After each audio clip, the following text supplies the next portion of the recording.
Ძვირფასო ტელემაყურებლებო, რადიო მსმენელებო, ეთერშია სტუდია ნომერი 8. გილოცავთ აღდგომის ბრწყინვალე დღესასწაულს. უფალი იყოს თითოეული თქვენგანის, თქვენი ოჯახების მფარველი, ბარაქას, ჯანმრთელობას, ღვთის წყალობას, სულიერ სიმშვიდეს გისურვებთ. მე ამ გადაცემის სამყვანი თორნიკე კივილაძე გახლავართ, ხოლო ჩემი ტრადიციული სტუმარი გახლავთ გეგა ხვედელიძე. ახლა ბრწყინვალე შვიდეულის კვირაა. ასეთი ღირსშესანიშნავი და ასეთი ნათელი დღეები მრავლად გქონდეს წლის განმავლობაში. მოვიკითხავთ ყველა გაჭირვებულ ადამიანს, მოვიკითხავთ განსაკუთრებული სიყვარულით ჩვენს პატიმრებს, რომელთა დიდი ნაწილი ჩვენ გადაცემას და არა მხოლოდ ჩვენ გადაცემებს თვალსადევნებს, ძალიან ხშირად მოიკითხავს ხოლმე პატიმრებს ჩვენი მეგობარი, ჩვენი კოლეგა გიორგი დარასელია თავის რელიგიურ გადაცემებში და იცოდეთ რომ ჩვენ გვახსოვხართ და მაქსიმალურად ვეცდებით რომ მცირე წვლილი მაინც შევიტანოთ თქვენი სრულფასოვანი რესოციალიზაციის პროცესში. თითოეულ გაჭირვებულ ადამიანს და გაჭირვებაში მყოფ ადამიანს მოვიკითხავთ და გისურვებთ მხნეობას თითოეულ თქვენგანს. ქრისტე აღსდგა, ჩემო ძვირფასებო, ქრისტე აღსდგა გეგა. ჭეშმარიტად აღსდგა. სანამ გადავიდოდეთ შიდა და საგარეო პრობლემატიკაზე, მოდი როგორც გამოცდილმა ადამიანმა რელიგიურ საკითხებში მოგვახსენე 2-20 სიტყვით აღდგომის როლი მართლმადიდებლურ სამყაროში. აი ამის შესახებ ვისაუბროთ გეგა თუ შეიძლება. მოგესალმებით, გილოცავთ ყველას ბრწყინვალე აღდგომას. ეს არის ერთადერთი დღესასწაული, რომელიც ბრწყინვალედ იწოდება და რომელიც არის ბრწყინვალე აღდგომა უფლისა ჩვენისა იესო ქრისტესი და ეს არის იმედი და სასუება სასუფეველის დამკვიდრების, სასუფეველის მოპოვებისა და ჩვენი სიცოცხლის და ყოფიერების არსი, აზრი და ამოცანაც მდგომარეობს სწორედ ღვთის სამეფოს, ღვთის სასუფეველის დამკვიდრებაში და ჩვენ აღდგომის ტროპარიდან ვისმენთ რომ სიკვდილი დაითრგუნა და აღარ არსებობს. სიკვდილი აღარ არსებობს. წევა და ჯოჯოხეთი იმ ადამიანებისთვის, ვინც უფალ სათნო ეყოფა, ვინც მოიპოვებს მათ სულისაწმინდისა, ისეთი ადამიანები ყველანი დაემკვიდრებიან ღვთის სამეფოში. ესეთი არის ჩვენი იმედი და ჩვენი სასუება მართლმადიდებელი ქრისტიანებისა და ჩვენ როგორც ერმა და როგორც ქვეყანა მართლმადიდებელმა ერმა უნდა აღვასრულოთ სწორედ ჩვენი ერთობით უნდა აღვასრულოთ აი ეს ღვთის მცნებები და უნდა დავემკვიდროთ ჩვენს ქვეყანაში ისეთი გზით უნდა წარიმართოს ჩვენი ამ ქვეყნიური ყოფიერება, რომ ზეციური სამეფოს ღვთის სასუფეველის მიზნები და ამოცანები განვახორციელოთ და ჯერ კიდევ აქ ამ ქვეყნიურ ცხოვრებაში გავხდეთ ღვთის სასუფეველის მოქალაქეები და მომპოვებლები სასუფეველისა და მოგვანიჭოს ღმერთმა ეს ყოველს და ღმერთმა ჩვენ შორის განავრცოს და განამტკიცოს ღვთის სასუფეველი, აი როგორც ჩვენი პატრიარქიც ერთ-ერთ ეპისტოლეში ბრძანებდა, მე მახსოვს რომ ესე იგი უწმინდესი და უნეტარესი ილია მეორე, რომ თუ ჩვენ ვიქნებით ჭეშმარიტი ქრისტიანები, ჯერ კიდევ აქვე მოვიპოვებთ ამ ქვეყნიურ ცხოვრებაში სასუფეველს და ეს მიზანი და ეს ამოცანა აქვს თითოეულ მართლმადიდებელ ქრისტიანს და ჩვენი პოლიტიკური მოღვაწეობის, ჩვენი საზოგადოებრივი ცხოვრების, ჩვენი ესე იგი თითოეულის ცხოვრებისეული გამოვლინების მთავარი არსი და აზრი სწორედ სასუფეველში უნდა მდგომარეობდეს, როგორც უფალი იესო ქრისტე ბრძანებს, რომ აი ვინც არ კრებს ჩემთან ის განაბნევს და ვინც ჩემთან არ არის ის ჩემი მოწინააღმდეგეა და ძალიან ცუდია, როდესაც პოლიტიკა და პოლიტიკური პროცესი სეკულარიზირებულად უნდა დღევანდელ პოლიტიკოსებს და გარკვეულ ჯგუფებს წარმოაჩინონ და პოლიტიკა და ღვთის სამეფო და სასუფეველი ერთმანეთისგან გამიჯნონ, არადა ეს პირიქით უნდა იყოს, ეს სრული სისავსით უნდა იყოს და პოლიტიკა როგორც ნიკოლოზ სერბი ბრძანებს, წმინდა ნიკოლოზ სერბი, მღვდელმთავარი ნიკოლოზი, რომ პოლიტიკა უნდა იყოს ქრისტიანული, პოლიტიკის არსი უნდა იყოს ღვთის სამეფოს მსახურება და პოლიტიკურმა პროცესმა ჩვენ უნდა განგვახორციელებინოს ღვთის სასუფეველის მიზნები და ამოცანები და აი ამას ვუსურვებ მე თითოეულ ქართველ ადამიანს, თითოეულ ჩვენი ქვეყნის მოქალაქეს, რომ სასუფეველის მიზნებით ეცხოვროს, სასუფეველის მიზნებით ეღვაწოს და ერთობით დაგვემკვიდრებინოს ღვთის სამეფო, სადაც არის მარადიული სიხარული და ნეტარება და ღმერთმა მრავალს დაგასწროთ და გაგაზრიეროთ. ჩემო ძვირფასებო, 14 აპრილი ქართველი ერის ცხოვრებაში მნიშვნელოვანი დღეა, ეს არის დედაენის დღე.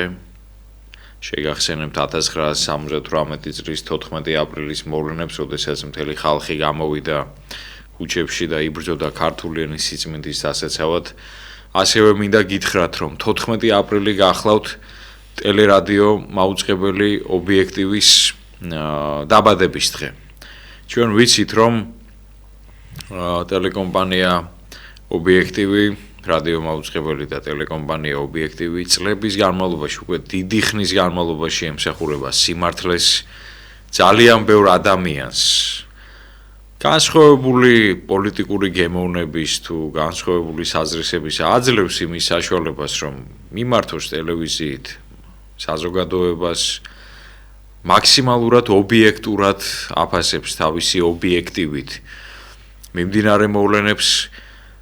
ძალიან ბევრი გულმხურვალე გულშემატკივარი ყავს ამ ტელეარხსა და რადიო, ასე ვთქვათ, საშუალებას, რადიო მაუწყებელს და პირადად მე ბედნიერი ადამიანი გახლავართ, რომ უკვე 1 წელია რაც ობიექტივის ხელმძღვანელობამ მე გეგა ხვედელიძეს, ბატონ ბექა თაუბერ კაპანაძეს, თავისოზე ბატონ ლევან ჩაჩუას მოგცა საშუალება, რომ მიგვემართა საზოგადოებისათვის და ჩვენი მოგზალებული აზრი, ჩვენი მოკლე ჭკუით წარმოებული აზრი მოგვეწოდებინათ თქვენთვის. გაგვეშუქებინა მოვლენები მაქსიმალურად ობიექტურად.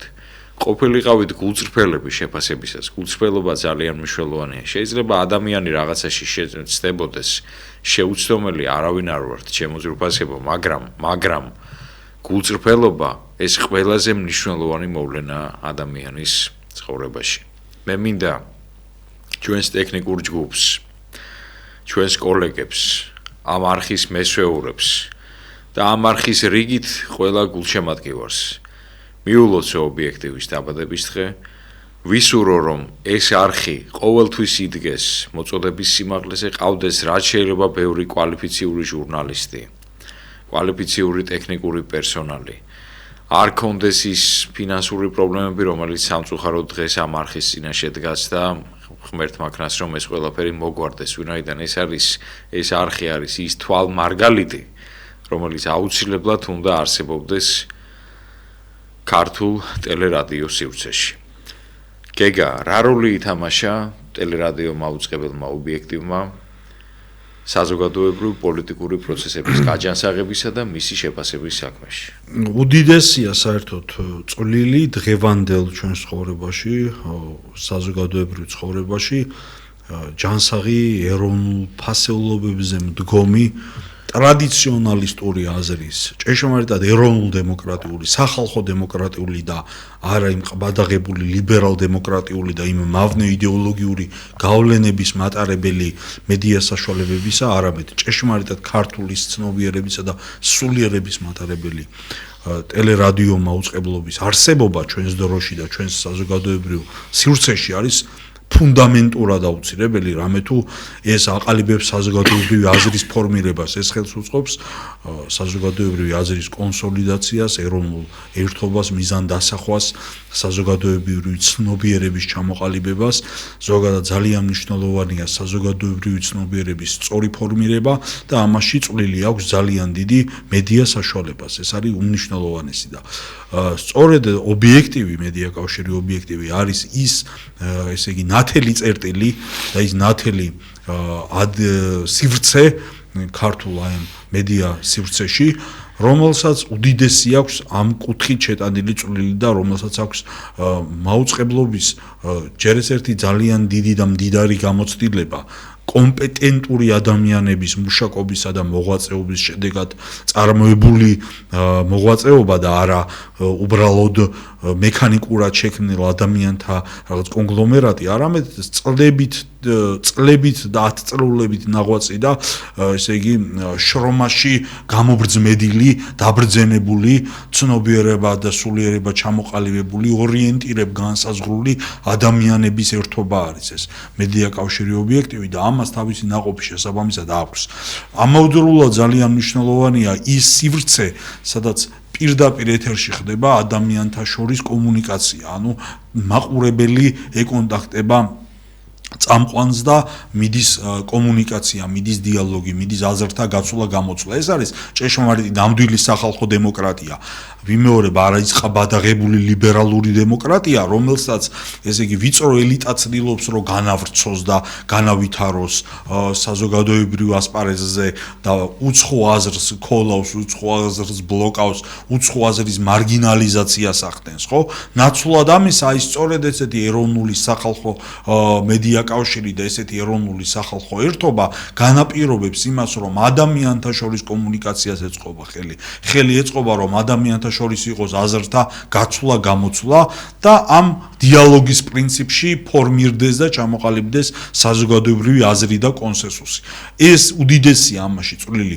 უდიდესია წვლილი ჩვენ ყველამ კარგად ვიცით, ზოგს უნდა ამის დავიწყება იმ 2013 წლის ის ციხის კადრები, რომელიც ქალბატონი ირმაინაშვილის, ბატონი დავით არხანმოურავის და ამ გუნდის გიორგი ლომიას და ასე შემდეგ. კი ბატონო, ხო, ყველა ამათი დაუღალავი შრომით, ამათი დაუღალავი მეცადინეობით მოხდა მხილება ბოროტების რეჟიმისა, იმ დემონური რეჟიმისა, რომელიც ბოროტად და დემონურად მძლავრობდა ადამიანებზე და ახდენდა იმ ყველა უბედურებას და უწმინდურებას, რისი გამეორება არც კი მინდა და აღარც შევეხები მე ამ ყველაფერს, ყველა მისედაც კარგად იცით, რაც აკეთებდა ის რეჟიმი და რაში მოხდა მათი მხილება და რითი დაიწყო ის დიდი საპროტესტო ტალღა და წინააღმდეგობა 2013 წელს, რამაც დაამხო და ჩამოშალა ის ბოროტი უწმინდური რეჟიმი წინა ხელისუფლების სახით, ხო? აი ეს ყველაფერი არის დასაფასებელი. ჩვენ უნდა ვიყოთ წეგან თორნიკომ კარგად ილაპარაკა მადლიერებითა და ასე შემდეგ, ხო, ყველანაირად ისე უნდა ვიყოთ განწყობილი ამ მადლიერებას, ამ დამოკიდებულებას, აი ამ ესე იგი გულწრფელ დამოკიდებულებას ერთმანეთისადმი აქვს ძალიან დიდი მნიშვნელობა და არ შეიძლება ჩასაფრებულის პოზიციებიდან კონკურენცია გასაგებია საზოგადოებაში არსებობს კონკურენცია, მაგრამ კონკურენციამ შენ არ უნდა გაქციოს კონკურენცია არ ნიშნავს მტრობას, შენ არ უნდა გაქციოს მტრად, შენ უნდა დააფასო გულწრფელი დამოკიდებულებები. მაჯობებ ღმერთმა გაგიმარჯოს და საერთოდ ძალიან მნიშვნელოვანია ჩვენ სწორი აზროვნება გქონდეს. მე წეგან სასუფეველზე მქონდა საუბარი და არ შეიძლება ჩვენ ყველაფრით უნდა ვიწყებდეთ და ვამთავრებდეთ სწორედ აი ამ ფასეულობით, აი ამ ღვთის სასუფევლის იდეით უნდა ვმოქმედებდეთ. რას ნიშნავს ღვთის სასუფეველი? ეს ნიშნავს ღვთის მეფობის აღსრულებას კაცთა შორის, ეს ნიშნავს ღვთის ნებით წარმართვას ჩვენი ცხოვრებისა და ჩვენ პირიქით ბედნიერნი უნდა ვიყოთ, რომ როგორც პავლე მოციქული ბრძანებს, რომ ჩვენ ყველამ თავ-თავის ადგილებზე დაადგინა უფალმა, ყველანი ქრისტეს სხეულის ასაშენებლად ჩვენ ვართ ასონიო, ხო? აი ამ სხეულში ყველას თავ-თავისი ფუნქცია, თავ-თავისი ადგილი აქვს და შეიძლება ის რაღაცა სხვა ადგილას მოღვაწეობდეს, რაღაცა სხვაში იღებდეს, მაგრამ ის საერთო საქმის, საერთო თანაშემოქმედინი უნდა იყოს ამ საერთო იდეის აღსრულებისა, საერთო მსახურებითი მოღვაწეობითი გამოვლინებების სხვადასხვა ფორმები არსებობს და ჩვენ ყველანი სოლიდარული უნდა ვიყოთ, უნდა გვიყვარდეს ერთმანეთი და პატივისცემით უნდა ვიყოთ განწყობილი თითოეული ადამიანის შრომის მიმართ.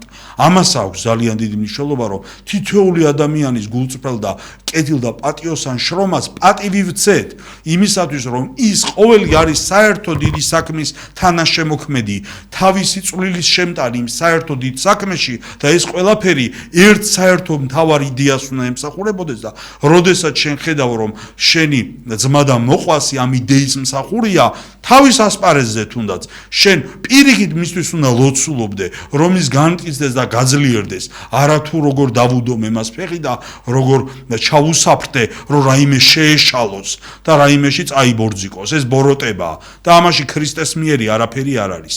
და ჩვენ ყველამ უნდა დავაფასოთ ერთმანეთის შრომა, ჩვენ ყველამ უნდა დავაფასოთ ერთმანეთის ღვაწლი, უნდა გავეწყოთ მადლიერების გრძნობით და ურთიერთ სიმძიმის ტვირთვით, მტვირთველობით უნდა აღვასრულოთ ის საერთო საქმე, რაც ემსახურება სწორედ აი იმ სასუფევლისა და ღვთის მეუფებას და ღვთის სასუფეველში ერთობლივ დამკვიდრებას და საქართველოს გაბწყინებას და საქართველოს გადარჩენას, ხო?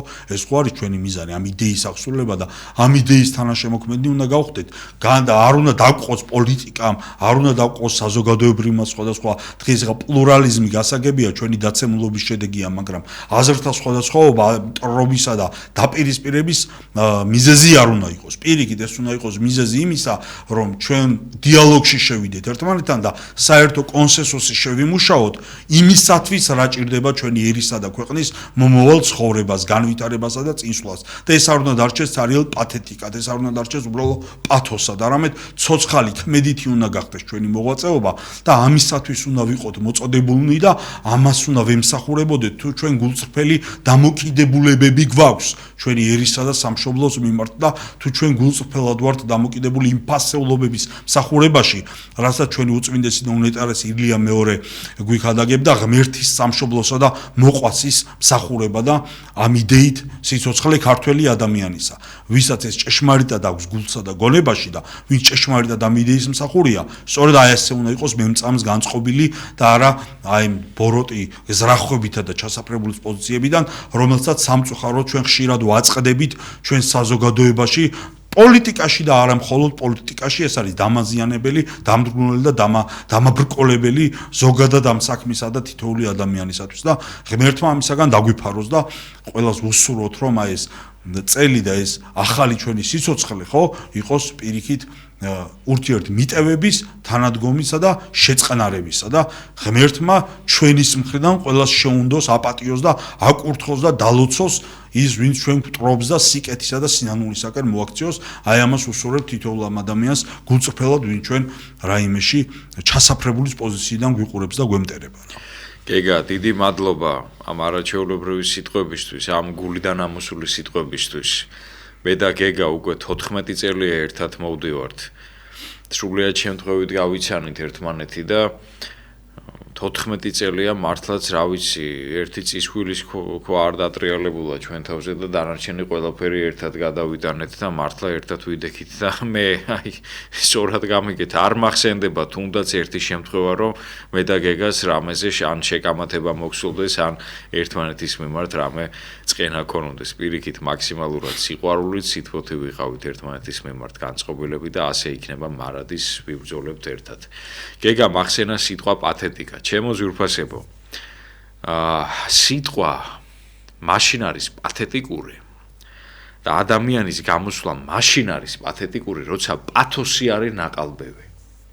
როდესაც ადამიანი ფარისევლობს, მაგრამ როდესაც ადამიანი თავისი გულიდან, თავისი წრფელი ემოციებით საუბრობს ჟანსაღი პათოსით, ეს პათეტიკა არ არის.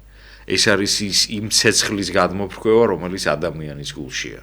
და ღმერთი რას ითხოვს ჩვენგან? ღმერთი ჩვენგან ითხოვს უბრალოდ რომ აი ამ ცხელ გულს სიყვარულით ანთებულს, არა მრისხანებით, არამედ სიყვარულით ანთებულ გულს ითხოვს, რომელიც უნდა იმსახურებოდეს უბრალოდ რომ ღმერთს, სამშობლოს, ადამიანს მოყვას. ჟურნალისტის საქმიანობა ეს არის უმძიმესი საქმიანობა. მე ხშირად ვადარებ ხოლმე ჟურნალისტის და სამართალმცოდნის საქმიანობას ერთმანეთს, ვინაიდან მათი პროფესიული ეთიკა მაქსიმალურად ძალიან მკაცრად მოითხოვს როგორც იურისტისგან, სამართალმცოდნისგან, ასევე ჟურნალისტისგან ძალიან ისეთ მედგარ სულს, მტკიცე სულს. ჟურნალისტი ეს ალესილი ხმალია, რომელიც ჯანსაღ ჟურნალისტი აქვს საუბარი, რა თქმა უნდა, რომელიც ემსახურება ადამიანს, ემსახურება ღმერთს, ემსახურება სამშობლოს, ემსახურება სიმართლეს და ჩვენ უნდა დავაფასოთ ის ჟურნალისტები, რომლებიც ძალიან დიდ ფინანსურ პრობლემებში არიან, მაგრამ ამ ფინანსური პრობლემების მიუხედავად და სხვა გასაჭირის მიუხედავად ბოლომდე სიმართლის ერთგულნი არიან. საბედნიეროდ მიუხედავად იმისა, რომ ტოტალიტარული სისტემა და მერწუნეთ, რომ ტოტალიტარული სისტემა დღესაც ცოცხალია, სამწუხაროდ უბრალოდ მას აქვს ბევრად უფრო ვერაგული და ბევრად უფრო მზაკრული საცეცები და მზაკრული სტრატეგიები. ტოტალიტარულ სისტემაში, ამ ავტოკრატულ სისტემაში ჟურნალისტს ძალიან სერიოზული პრობლემები ექმნება, მაგრამ მიუხედავად ამისა, საბედნიეროდ მაინც არსებობს ის თავისუფალი სივრცეები, ის ნათლის დამტეველი სარკმლები, როგორიც არის თუნდაც მაგალითად ობიექტივი და კიდევ სხვა ეროვნული ტელევიზიები თუ რადიო მაუწყებლები და გაზეთები და ასე შემდეგ და ღმერთმა გაუმარჯოს ყველა იმ ადამიანს, ვინც სიმართლეს ემსახურება. კარგი გეგა. მოდი გადავიდეთ ახლა ჩვენს შიდა პრობლემატიკაზე და ვიმშელოთ იმის შესახებ პირველი ჩემი შეკითხვა ამ შიდა პრობლემების შესახებ იქნება შემდეგი. გრანტების შესახებ, უცხოური გრანტების შესახებ იყო საუბარი პარლამენტში მომდევნო მოსმენით განეხილეს კანონპროექტი. მე მინდა სანამ თქვენ მიპასუხებთ, მე მინდა ჩემი მოსაზრება გითხრათ. ჩემო ძვირფასებო, რა თქმა უნდა, ყველა არასამთავრობო ორგანიზაცია უმანკო კრავი რომ არ არის და ეს არასამთავრობო ორგანიზაციების საკმაოდ დიდი ნაწილი რომ მეხუთე კოლონას წარმოადგენს და ქვეყანაში დესტაბილიზაციის პროცესის ასე ვთქვათ მსვლელობას უდებს სათავეს, ეს რა თქმა უნდა ასეა, მაგრამ ძალიან ბევრი არასამთავრობო ორგანიზაცია ძალიან ბევრ საინტერესო პროექტს ახორციელებს განათლების და კულტურის მიმართულებით, სპორტის მიმართულებით. ძალიან ბევრი არასამთავრობო ორგანიზაცია არაერთ პროექტს ახორციელებს შშმ პირების დახმარების მიზნით, თქვათ იქ სნეული ბავშვების დახმარების კუთხით, მარტოხელა დედების დახმარების კუთხით და ბევრი კეთილშობილური საქმე კეთდება. ამიტომ ყველას ეს მაპატიეთ ამ გამოთქმისთვის ერთიანად ერთ ქვაბში მოხარშვა, რა თქმა უნდა, არასწორია. შეიძლება რაღაც უარყოფითი მხარეები ქონდეს ამ არასამთავრობო ორგანიზაციას, მაგრამ ბევრი კარგი საქმეც კეთდება. აი, როგორ შეაფასებდით თქვენ ამ უცხოური გრანტების შესახებ არსებულ კანონს? სამწუხაროდ ჩვენ ვართ ისეთ საზოგადოებრივ ფორმაციაში, ისეთ საზოგადოებრივ ფორმაციას ქმნის ქართული ოცნება. დღეს რეალობა ჩვენს წინაშე მდგომი გამოწვევა და არსებული რეალობა არის ის, რომ არსებობს ვიწრო ელიტა და ამ ელიტის ინტერესებზე არის დაფუძნებული მთელი ქართული კანონმდებლობა, ყველაფერი ის, რაც ზოგადად მიღებულია და რასაც ნერგავს საქართველოს ხელისუფლება. ყველაფერი ეს ემსახურება ერთი პატარა ვიწრო ჯგუფის პოლიტიკურ, ფინანსურ და სხვა ინტერესებს, არა? ეს არის ჩვენს წინაშე არსებული რეალური მოცემულობა. სხვა ყველაფერი არის ბელეტრისტიკა და სხვა ყველაფერი არის, რაზეც შეიძლება ძალიან ბევრი ლაპარაკი, მაგრამ არსებული რეალობა, ჭეშმარიტება არის ერთი, რომ ეს არის კონკრეტული ჯგუფის პირად ინტერესებზე მორგებული სრული სახელმწიფოებრივი ყველა გამოვლინება, ანუ სახელმწიფო როგორც კორპორაცია, სახელმწიფო როგორც ინსტრუმენტი, სახელმწიფო როგორც რაღაცა ჩარხი, რომელიც ამუშავებს ამ ელიტის, ამ ფინანსური და პოლიტიკური ელიტის ფინანსებს, სხვა თავიანთ პირად ესე იგი გარემოცვას უყალიბებს, კომფორტულ გარემოცვას უყალიბებს ამ ჯგუფს და უზრუნველყოფს მის მრავალწლიან ურყევ ძლიერ არსებობას ამ ქვეყანაში იმ პოზიციებზე, რაზეც ისინი არიან. სხვა დანარჩენი ყველაფერი არის აი იმ პიარის ნაწილი, რასაც ახლა პოსტივი, ტვ-იმედი და ესეთი სხვა პოლიტიკური და სხვა სახის მედია და არაერთი გამოვლინებები რაც აქვთ, პროპაგანდისტული ინსტრუმენტები და საშუალებები ქართულ ოცნებაზე, პიროვნებები, სხვა უცნობი ყავთ დაუშვათ, ხო, შათირიშვილი ყავთ ისინი, თავის ვიღაცა deep state-ზე ილაპარაკებს. აი შათირიშვილი გამოვა და გვეტყვის, რომ აი deep state-ისგან გადასარჩენად არის ეს ყველაფერი. იქ უცნობი ჩაჯდება კიდობანში, ის რაღაც თავის აღწნას მოუძებნის.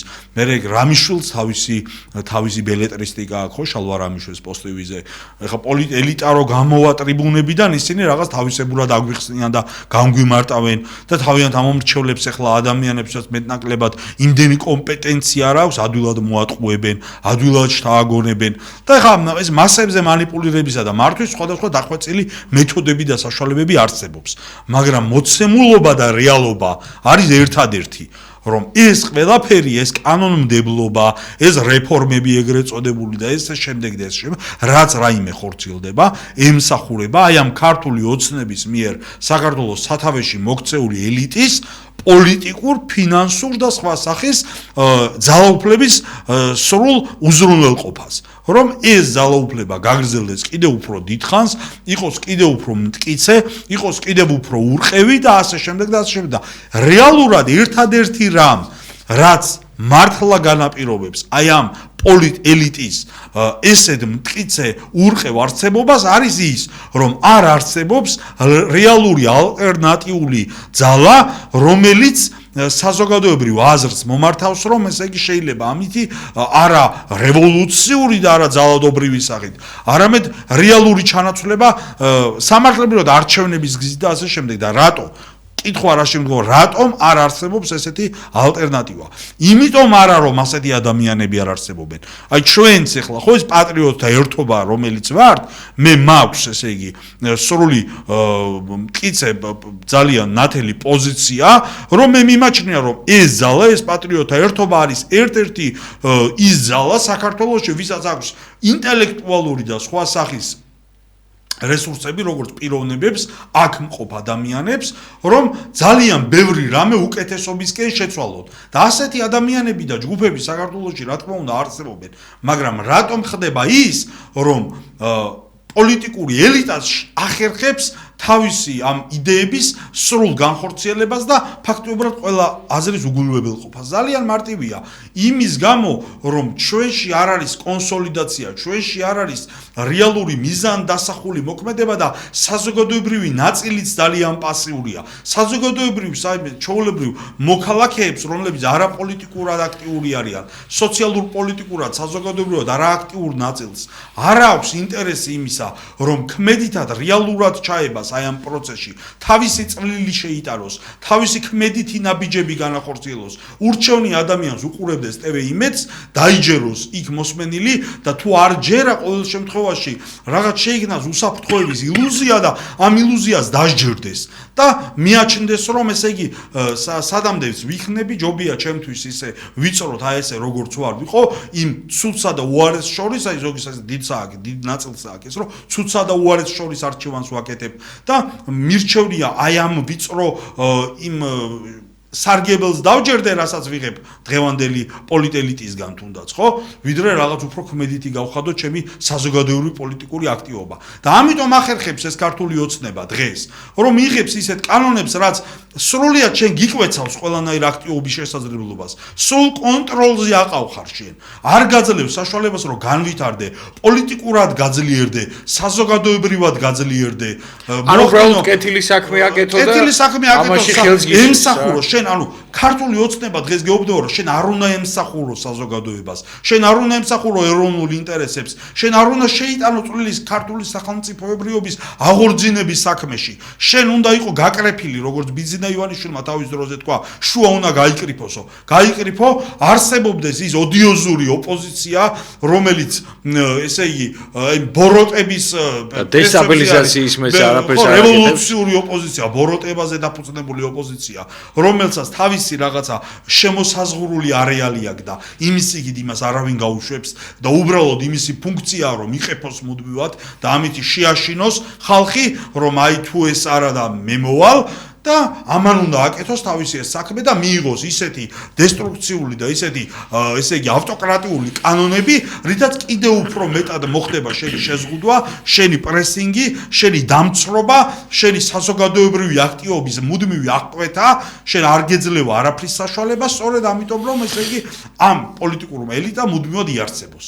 და აქედან გამოსავალი თვითონ თავის თავში უნდა გამონახოს ერთადერთი გზა ქართულმა ხალხმა იმით, რომ შეაფასოს მოვლენა სწორად განსაზღვროს თავისი დამოკიდებულება ამ ყოველივეს მიმართ და ქმედითი და აქტიური გახდეს ამ ასპარეზზე.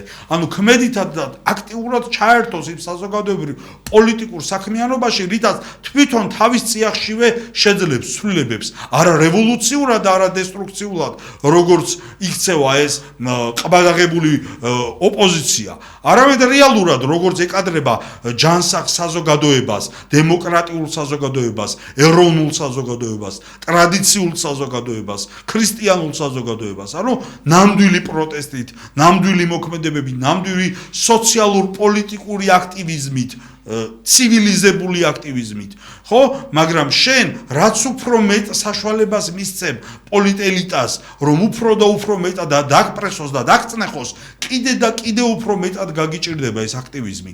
გავაწლები, გავაპერიოდები და უფრო შეუძლებელი გახდება ცვლილებები ამ ქვეყანაში. იმიტომ რომ რეალურად გესპობა ყველა საშუალება იმისა, რომ შენი თავი როგორც შენ პოლიტიკურმა ერთეულმა, როგორც გუნდმა და როგორც პიროვნებამ რაიმეში გამოხატო, გამოავლინო, ფუნქციური გახდე, ცოცხალ პროცესში ჩაერთო საზოგადოებრივი პოლიტიკური ცხოვრებისა, აქტუალიზაცია მოახდინო შენი იდეებისა და ფასეულობებისა საზოგადოებრივ პოლიტიკურ ველში და ასპარეზზე. ამის საშუალებას გისპობს შენ ქართული ოცნება, მაგრამ ამას შეიძლება შენ დაუპირისპირდე, წინააღმდეგობა გაუწიო, მაგრამ ამისათვის არის კონსოლიდაცია და ქმედითი ცოცხალი ჩართულობა პროცესში საჭირო და არა პასიური პოზიციიდან ყურება და მუდმივი თითისხნება, რომ აი არაფერს თქვენ არ აკეთებთ, მხოლოდ ლაპარაკობთ, როგორც იციან ხოლმე ჩვენმა ოპონენტებმა, ხო? არა იმ ლიბერალურ ფლანგზე, არამედ ზოგადად საზოგადოებას გულისხმობ. თვითონ ადამიანი უნდა გახდეს ქმედითი, თვითონ მოქალაქე უნდა გახდეს აქტიური, პასიური მოქალაქეები არიან განმაპირობებელი უზნეო ხელისუფლებისა. პასიური მოქალაქეები შობენ ნაციონალთა ხელისუფლებას. როგორც კი მოქალაქეები ქმედითი გახდებიან, როგორც კი მოქალაქეები აღარ იქნებიან პასიური როლიდან გამოვლენ და ქმედითი და ცოცხალ პროცესში ჩაერთვებიან საზოგადოებრივი პოლიტიკური ასპარეზის და მოღვაწეობისა აქტივიზმისა, ხო? მაშინათვე შეიცვლება აქ მოვლენები. მაშინათვე ყველაფერი სხვაგვარად დაალაგდება. ეს კანონზომიერებაა, ბუნებრივი კანონზომიერება, რომელსაც ჩვენ გვაჯერებენ და გარკვეული პროპაგანდა მიდის, რომ მაინც არაფერს აზრი არ აქვს, მაინც ყველაფერი ისედაც deep state-მა გადაწყვიტა, ვიღაცებს ასე უნდა დასახონ, ვიღაცები გვეუბნებიან, რომ ამდენი ფული ჩვენ არასდროს არ გვექნება, რომ ეს მონსტრი დავამარცხოთ, ზოგი ესე მსჯელობს.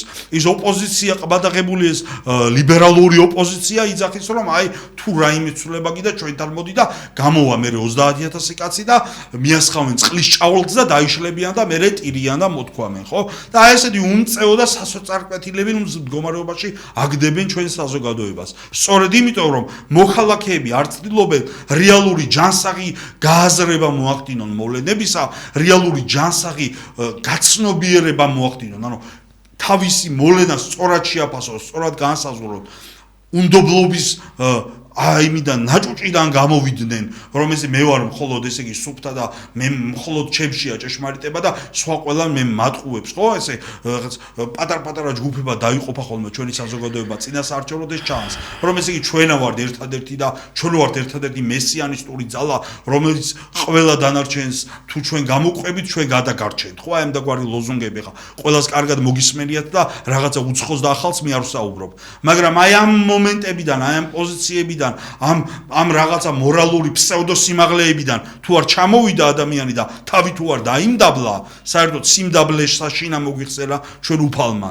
თუ თავი არ დაიმდაბლა ადამიანმა, თუ თვითონ თავის თავზე არ აიღო ის პასუხისმგებლობა, რომ მტვირთველი უნდა გავხდე ჩემი მოყვასისა და მიუტევო, ვაპატიო, შეუნდო, არაჩასაფრებული ვიყო არამედ შემწყნარებელი და სიყვარულით მოქმედი ჩვენი ერის წევრთა შორის, ხო?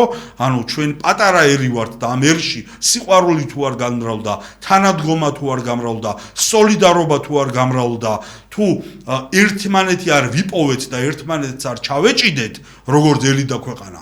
ნამდვილად იზალადებს ეს ხელისუფლება ჩვენზე, ნამდვილად იზალადებს ეს პოლიტელიტა ჩვენზე და უარეს კანონებსაც მიიღებს, რითაც კიდევ უფრო მეტად დაგვამცრობს.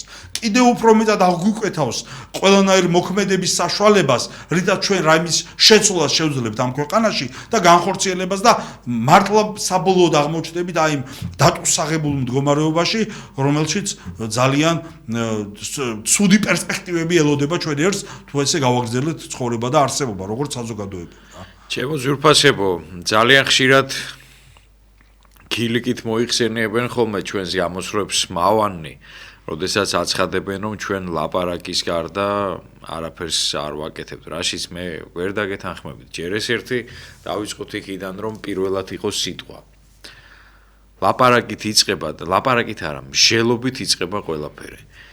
მე მყავდა ერთი არაჩვეულებრივი ლექტორი თბილისის სახელმწიფო უნივერსიტეტში, გარდაცვლილია ეს კაცი სამწუხაროდ და ძალიან დაგწყვიტა მისმა გარდაცვალებამ გული, იყო ასეთი ლექტორი, ლიტერატორი, ბატონი რამას ჭილაია, რომელმაც ერთ-ერთ ჩემს სტატიაზე დამიწერა შემდეგი სიტყვები სოციალურ ქსელში. საუბრის დაწყება მოქმედების დაწყების საფუძველს ბადებს. საუბრით იწყება ყველაფერი, მსჯელობით იწყება ყველაფერი. რაც შეეხება საქმეს, ჩვენ ვქნით პროგრამებს სხვადასხვა მიმართულებით, იქნება ეს განათლება, სოფლის მეურნეობა, ეკონომიკა, გვაქვს ეს პროგრამები ჩვენ და იმ შემთხვევაში თუ კი ვთქვათ ოდესმე და ვისურვოთ რომ ასე იქნება ვთქვათ პატრიოტთა ერთობას მიეცემა იმის შესაძლებლობა რომ მოვიდეს საქართველოს სათავეში ეს პროექტები აუცილებლად განხორციელდება და იმასაც გეტყვით რომ ძალიან მჭიდრო კავშირი გვექნება სამეცნიერო წრეებთან და პროფესიონალთა კოლეგიებთან ასე ვთქვათ პროფესიონალთა წრეებთან რომლებსაც საშუალება მიეცემათ რომ თავიანთი იდეები რომელიც არის მოტორი ერთგვარი ძრავი საზოგადოების და სახელმწიფოს განვითარებისა აი ეს იდეები იქნას განხორციელებული ამიტომ ჩვენ მხოლოდ არ ვლაპარაკობთ ჩვენ მოქმედებთ თუნდაც ერთ-ერთი მოქმედების გამომხატველი ისიც გახლავთ რომ აი მაგალითად ამას წინათ თვე აღარ მახსოვს გეგა თუ შემახსენებ არაბული ქალაქების წინააღმდეგ რომ გამოვედით რომელი თვე იყო აღარ მახსოვს ნუ არ აქვს ამას მნიშვნელობა მოუწოდეთ საზოგადოებას ზამთარი იყო მაშინ მციოდა არ არის მარტივი ესე ცივამენში განსაკუთრებით უფროსი თაობის წარმოადგენლისთვის გამოსვლა ვისაც ჯანმრთელობის პრობლემები აქვს მოუწოდეთ საზოგადოებას რომ მოდით შევიკრიბოთ განურჩევლად პოლიტიკური მრწამსისა და ხედვებისა და გავაპროტესტოთ საქართველოში ამ არაბული ქალაქების მშენებლობა სახელმწიფოს ჩადგმა სახელმწიფოში 1500-მდე ადამიანი გამოვიდა. ანუ ჩვენ მოქმედებთ, ჩვენ მარტო არ ვლაპარაკობთ, ჩვენ მუდმივად ვფიქრობთ, რა შეიძლება გაკეთდეს იმისთვის, რომ ეს ქვეყანა აი ამ ჭაობიდან ამოვიდეს. და ერთსაც გეტყვი, ჩემო გეგა. ამასინათ ერთი ჩემი მეგობარი მიყვებოდა შემდეგ ისტორიას. ეკონომისტი ახალგაზრდა არის, ძალიან ნიჭიერი, მაგრამ ვერ მოახერხა სამსახურის შოვნა და არის თვით დასაქმებული.